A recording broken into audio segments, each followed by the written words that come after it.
परिचय। छात्रों, इन संख्याओं को देखा?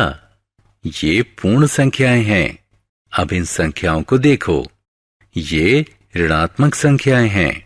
लेकिन हम उन संख्याओं के उस बड़े समूह को क्या कहेंगे जिसमें पूर्ण संख्याएं और उसकी सभी ऋणात्मक संख्याएं भी हों? जी हाँ, उन संख्याओं को पूर्णांक कहते हैं।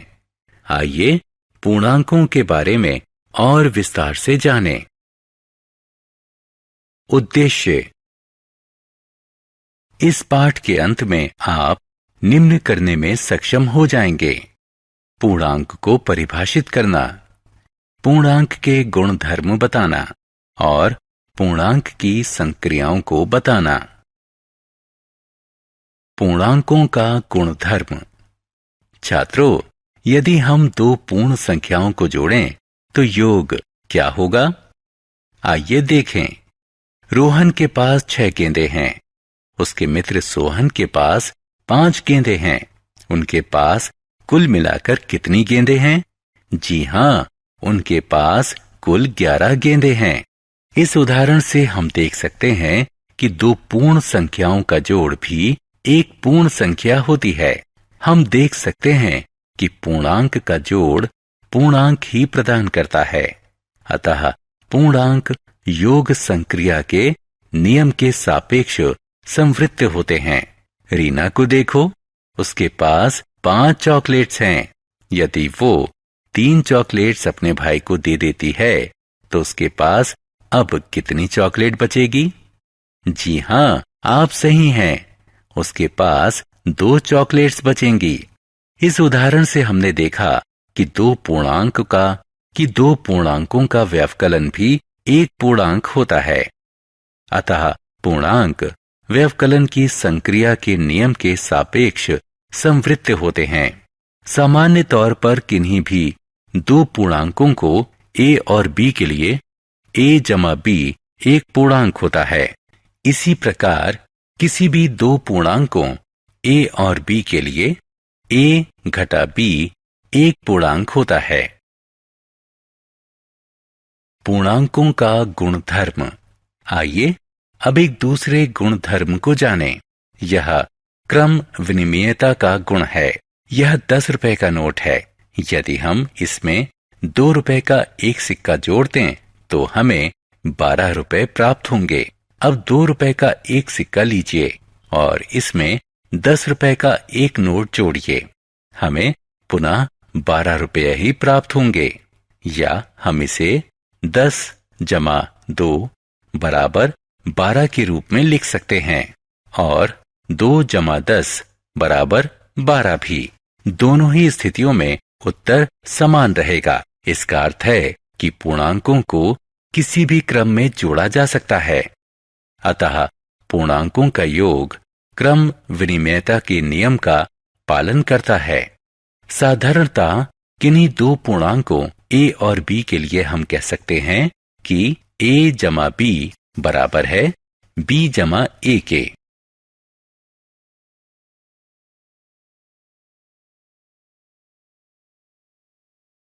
पूर्णांकों का गुणधर्म। छात्रों, क्या 5 घटा कोष्ठक में घटा 3 बराबर है कोष्ठक में घटा 3 घटा 5 के? जी नहीं, क्योंकि 5 घटा कोष्ठक में घटा 3 बराबर 5 जमा 3 बराबर 8 और कोष्ठक में घटा 3 घटा 5 बराबर घटा 3 घटा 5 बराबर घटा 8। अतः हम कह सकते हैं कि व्यवकलन की संक्रिया क्रम विनिमेयता के गुण का पालन नहीं करती। अब इस उदाहरण को देखें। हम पूर्णांकों घटा 3 घटा 2 और घटा 5 को लेते हैं। कोष्ठक में घटा 5 जमा कोष्ठक में घटा 3 जमा कोष्ठक में घटा 2 और कोष्ठक में घटा 5 जमा कोष्ठक में घटा 3 जमा कोष्ठक में घटा 2 को देखिए। पहले योग में कोष्ठक में घटा 3 और कोष्ठक में घटा 2 को एक साथ रखा गया है और दूसरे में कोष्ठक में घटा 5 और कोष्ठक में घटा 3 को एक साथ रखा गया है। दोनों ही स्थितियों में हमें परिणाम घटा 10 प्राप्त होता है। यह दर्शाता है कि पूर्णांक योग की संक्रिया में साहचर्य के गुण का पालन करते हैं। साधारणतः किसी भी पूर्णांक a, b और c के लिए हम कह सकते हैं कि a जमा कोष्ठक में b जमा c बराबर कोष्ठक में a जमा b जमा c के।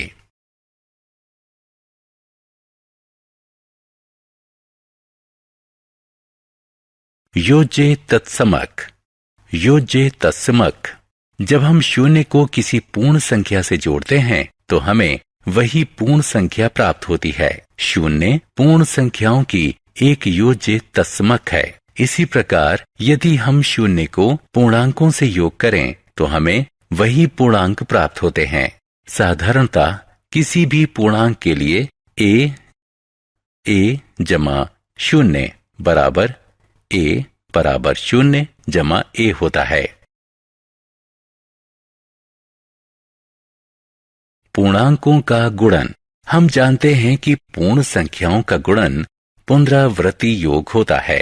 उदाहरण स्वरूप 2 जमा 2 जमा 2 बराबर 3 गुणा 2 बराबर 6। इसी प्रकार पूर्णांकों का गुणन भी पुनरावृत्ति योग होता है। उदाहरण स्वरूप कोष्ठक में घटा 5 जमा कोष्ठक में घटा 5 जमा कोष्ठक में घटा 5 बराबर 3 गुणा कोष्ठक में घटा 5। इसलिए 3 गुणा कोष्ठक में घटा 5 बराबर घटा 15। आइए अब धनात्मक और ऋणात्मक पूर्णांकों का गुणनफल ज्ञात करें। पहले 6 और 4 का गुणा करें और गुणनफल के आगे ऋण का चिन्ह लगा दें। हमें घटा 24 प्राप्त हुआ।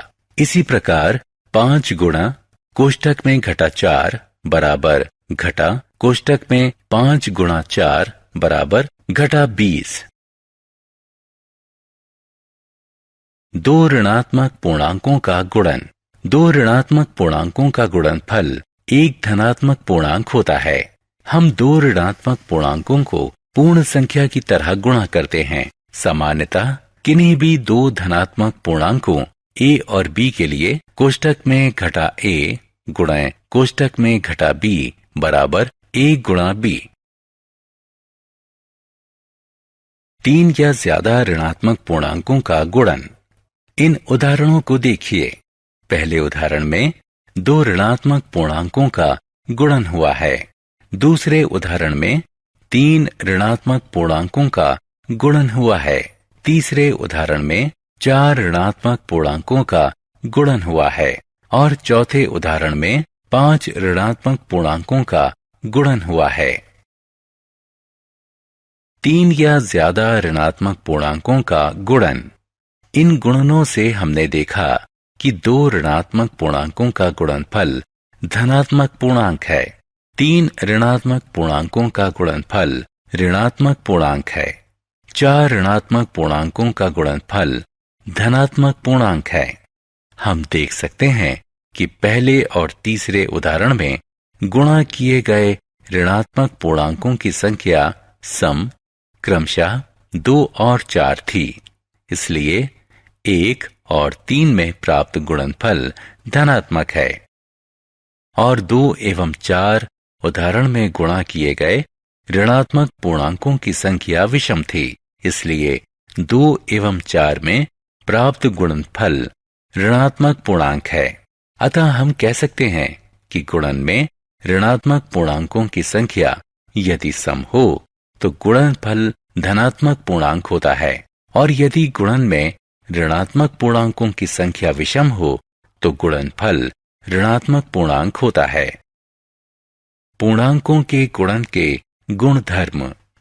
2 पूर्णांकों का गुणनफल भी एक पूर्णांक होता है। उदाहरण के लिए कोष्ठक में घटा 20 गुणा कोष्ठक में घटा 5 बराबर 100। कोष्ठक में घटा 15 गुणे 17 बराबर घटा 255। अतः हम कह सकते हैं कि गुणन योग की संक्रिया के सापेक्ष समवृत्त है। सामान्यतः a और b पूर्णांकों के लिए a गुणा b एक पूर्णांक होता है। इस उदाहरण को देखिए। हम देख सकते हैं कि 3 गुणा कोष्ठक में घटा 4 बराबर कोष्ठक में घटा 4 गुणा 3। इसलिए पूर्णांकों का गुणनक्रम विनिमय के गुणन का पालन करता है। सामान्यतः किन्हीं दो पूर्णांकों a और b के लिए a गुणा b बराबर b गुणा a।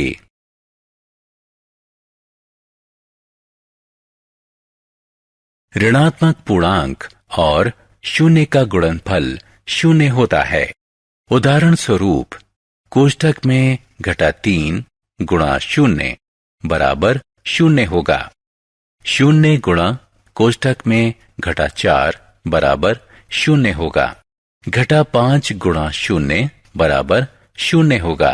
शून्य गुणा कोष्ठक में घटा 6 बराबर शून्य होगा। सामान्यतः किसी भी पूर्णांक a के लिए a गुणा शून्य बराबर शून्य गुणा a बराबर शून्य। जब हम किसी पूर्णांक से 1 का गुणा करते हैं तो गुणनफल वही पूर्णांक प्राप्त होता है। उदाहरण स्वरूप कोष्ठक में घटा 3 गुणा 1 बराबर घटा 3। 1 गुणा 5 बराबर 5। इसका अर्थ है एक पूर्णांक के लिए गुणात्मक तत्समक है। सामान्यतः किसी भी पूर्णांक a के लिए a गुणा 1 बराबर 1 गुणा a बराबर a। लेकिन जब हम किसी पूर्णांक का घटा 1 से गुणा करते हैं तो हमें पूर्णांक का योज्य प्रतिलोम प्राप्त होता है। इन उदाहरणों में घटा 3 हो गया है 3, घटा 6 हो गया है 6, 13 हो गया है घटा 13 और घटा 25 हो गया है 25। साहचर्य और वितरण का गुणधर्म। 3 पूर्णांकों का गुणनफल पूर्णांकों के समूहबद्धता पर निर्भर नहीं होता और इसे गुणन का साहचर्य गुण कहते हैं। किन्हीं 3 पूर्णांकों a, b और c के लिए कोष्ठक में a गुणा b गुणा c बराबर a गुणा कोष्ठक में b गुणा c। उदाहरण स्वरूप 7 गुणा कोष्ठक में 6 गुणा कोष्ठक में घटा 4 बराबर 7 गुणे कोष्ठक में घटा 6 गुणा कोष्ठक में गुणा 4। आइए अब गुणन के वितरण गुण की तरफ बढ़ें। किन्हीं भी पूर्णांकों a, b और c के लिए a गुणा कोष्ठक में b जमा c बराबर a गुणा b जमा a गुणा c। उदाहरण स्वरूप कोष्ठक में घटा 2 गुणा कोष्ठक में 3 जमा 5 बराबर कोष्ठक में घटा 2 गुणा 3 जमा कोष्ठक में घटा 2 गुणे 8। इसी प्रकार 3 पूर्णांकों a, b और c के लिए a गुणा कोष्ठक में b घटा c बराबर a गुणा b घटा a गुणा c। उदाहरण स्वरूप 4 गुणा 3 घटा 8 कोष्ठक में बराबर 4 गुणा 3 घटा 4 गुणा 8। भाग। हम जानते हैं कि भाग गुणन की व्युत्क्रम संक्रिया है क्योंकि 3 गुणा 5 बराबर 15, इसलिए 15 भाग 5 बराबर 3 और 15 भाग 3 बराबर 5। जब हम ऋणात्मक पूर्णांक को एक धनात्मक पूर्णांक से भाग देते हैं तो हम उनका भाग पूर्ण संख्याओं की तरह करते हैं और उनके भागफल के आगे एक चिन्ह लगा देते हैं। इस प्रकार हमें एक ऋणात्मक पूर्णांक प्राप्त होता है। सामान्यतः किन्हीं 2 धनात्मक पूर्णांकों a और b के लिए a भाग कोष्ठक में घटा b बराबर कोष्ठक में घटा a भाग b, जहां b 0 के बराबर नहीं है। भाग का गुणधर्म। भाग क्रम विनिमय के गुण का पालन नहीं करता। उदाहरण स्वरूप कोष्ठक में घटा 8 बटा कोष्ठक में घटा 4 कोष्ठक में घटा 4 बटे कोष्ठक में घटा 8 के बराबर नहीं है। शून्य द्वारा किसी पूर्णांक में भाग देना अर्थहीन है और शून्य को शून्य के अतिरिक्त अन्य किसी पूर्णांक से भाग देने पर भागफल शून्य आता है। किसी भी पूर्णांक को 1 से भाग देने पर भागफल वही पूर्णांक होता है। उदाहरण स्वरूप कोष्ठक में घटा 8 बटा 1 बराबर है कोष्ठक में घटा 8 के। कोष्ठक में घटा 11 बटा 1 बराबर है कोष्ठक में घटा 11 के। किंतु किसी पूर्णांक को घटा 1 से भाग दिया जाए तो गुणनफल वही पूर्णांक नहीं होगा। उदाहरण स्वरूप घटा 8 कोष्ठक में बटा कोष्ठक में घटा 1 बराबर है 8 के। 11 बटा कोष्ठक में ऋण 1 कोष्ठक में घटा 1 बराबर है घटा 11 के।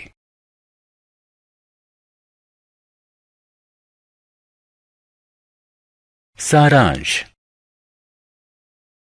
हमने जो कुछ सीखा है उसे संक्षेप में दोहराएं।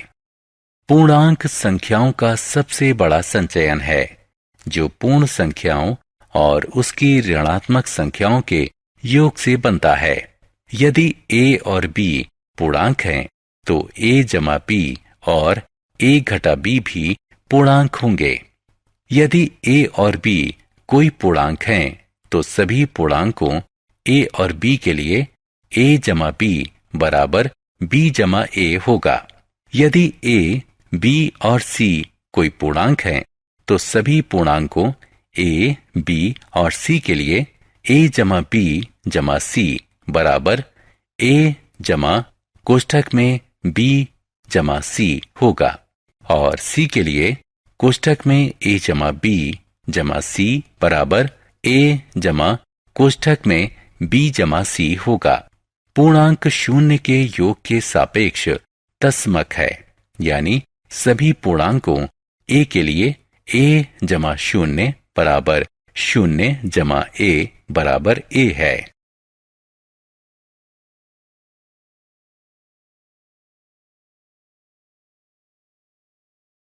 एक धनात्मक और एक ऋणात्मक पूर्णांक का गुणनफल ऋणात्मक और एक दो ऋणात्मक पूर्णांकों का गुणनफल धनात्मक होता है।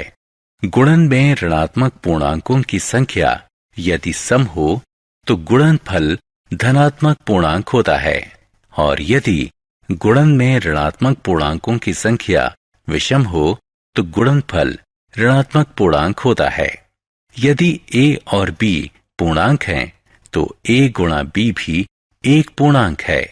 यदि a और b पूर्णांक हैं तो a गुणा b बराबर b गुणा a के।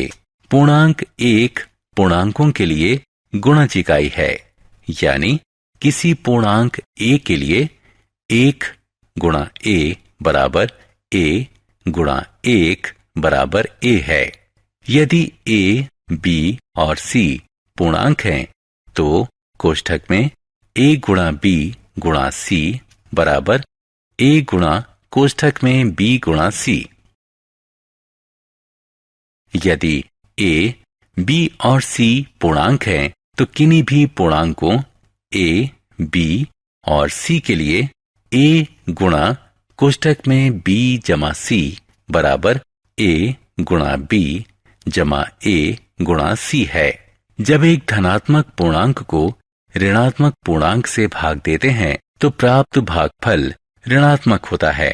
इसके ठीक उलट भी सही होता है। एक ऋणात्मक पूर्णांक का किसी ऋणात्मक पूर्णांक से भाग देने पर प्राप्त भागफल एक धनात्मक पूर्णांक होता है। किसी पूर्णांक a के लिए a भाग 0 अपरिभाषित होता है और a भाग 1 बराबर a होता है।